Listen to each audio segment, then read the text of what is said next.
It is your boy T with another Have You Seen That with T movie review, and today I'm finally reviewing Shortcomings. I finally got a chance to check this movie out, and I was really pleasantly surprised with the movie.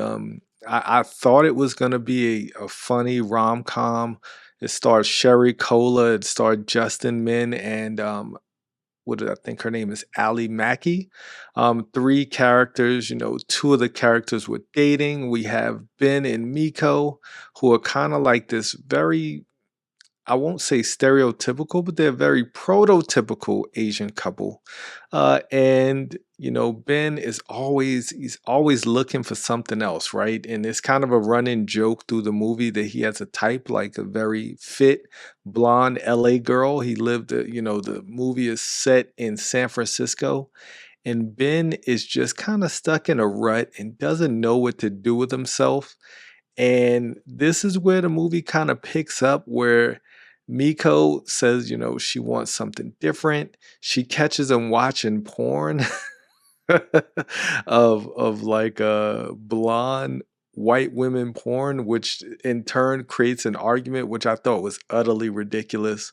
But then again, if you've ever been stuck in a dead end relationship, you know that the utterly ridiculous arguments pretty much is the sign of your downfall, right? When you're getting into a very uh mundane argument, at least from my point of view, a very mundane argument, you kind of know that it's going downhill from there.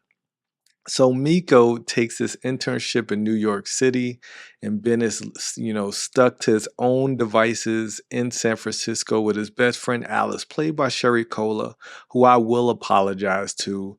In Joyride, I accused Sherry Cola of being, a very low budget Aquafina, but I just realized this is who she is. It's kind of her thing, and she's awesome in Shortcomings. I give her all the credit in the world for kind of grounding the movie where it needed to be. She was the comic relief in the movie because Ben was a very unlikable character.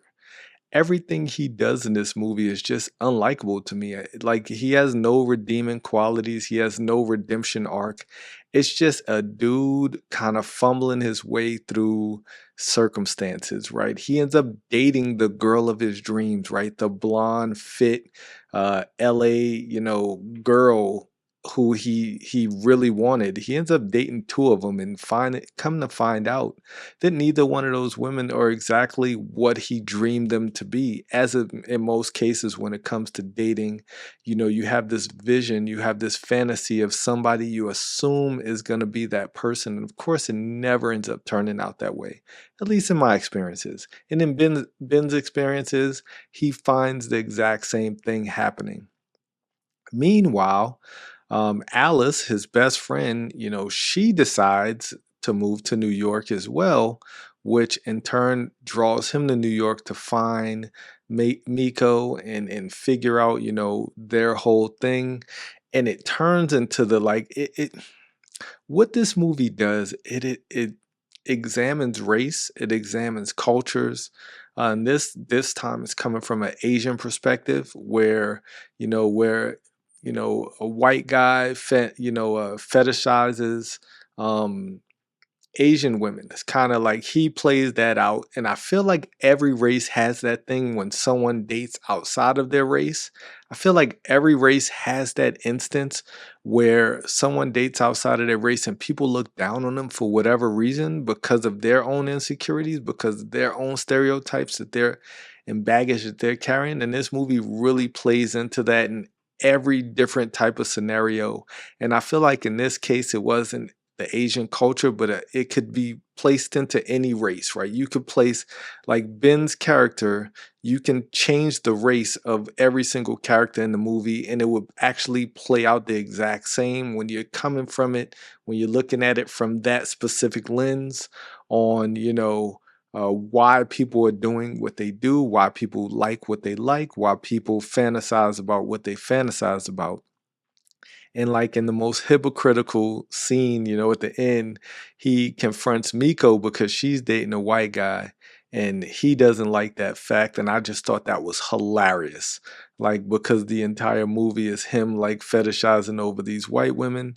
and it just works so well for how awkward it was and how she calls him on it, and it just was this very um depressing almost, movie where this guy just is has no redeeming qualities. In most movies, the main protagonist has like this redeeming quality and it has this redemption arc. And the movie kind of ends with him just getting pretty much his comeuppance, and that was it.